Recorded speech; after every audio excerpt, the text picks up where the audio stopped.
Okay, so that's Book right Booker there, 600 and King King Von. Von. So King Von. and they signed to you. yeah, actually they got their own face and name, so they don't need me.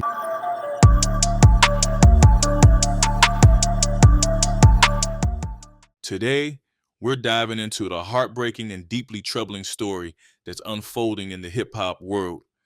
Rapper Lil Durk, born Dirk Banks, was recently arrested in Florida on charges of murder for hire. This Chicago-born, Grammy-winning artist known for hits like All My Life with J. Cole is now facing a devastating situation. He's being held in Broward County, Florida, awaiting transfer to U.S. Marshals. The details behind this arrest reveal a complex, tragic story involving loss, loyalty, and brutal retaliation. Let's get into it. This all began with the murder of Chicago rapper King Von, born Davon Bennett, outside a nightclub in Atlanta in November 2020. King Von was just 26 when he was killed. He was Lil Durk's friend, a collaborator, and an essential part of Lil Durk's hip-hop group, Only the Family, or OTF. Together, they created music that resonated with fans, including tracks like Crazy Story. Von's death left a gaping wound in the hip-hop community and in Durk's life, leading him to release the track The Voice in Von's memory. Fast forward to 2024, and the story takes a darker turn. Federal charges have been filed against 5 individuals: Kayvon Grant, DeAndre Wilson, Keith Jones, David Lindsay, and Asa Houston, all tied to Durk's OTF, alleging that they were involved in a murder-for-hire plot targeting Georgia-based rapper Quando Rondo. Prosecutors say this plan was an act of revenge, a bloody retaliation for Quando Rondo's suspected involvement in King Von's killing. According to the indictment, members of OTF offered money and even potential music opportunities in exchange for the murder of Quando Rondo, born Taquan Tyrell Bowman. Here's where the story gets even more heartbreaking.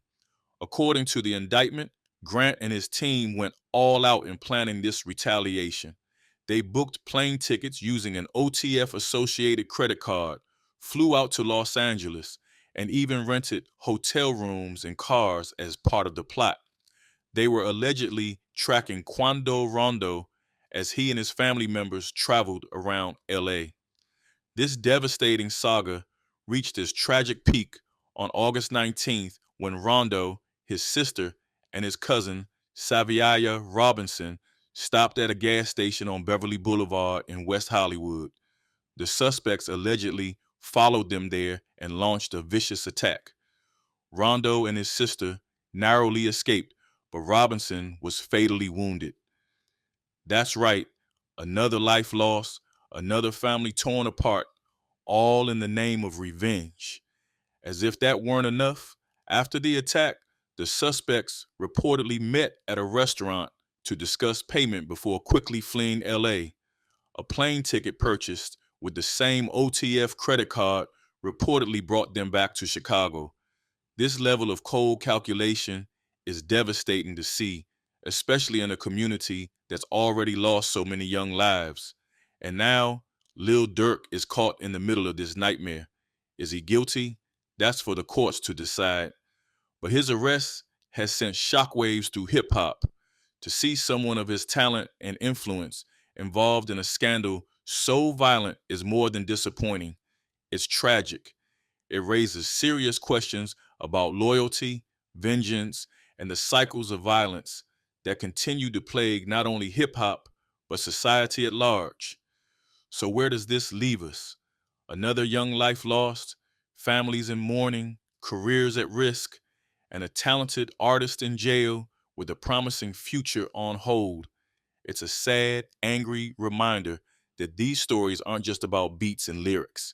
They're about real lives, real people, and sometimes very real consequences.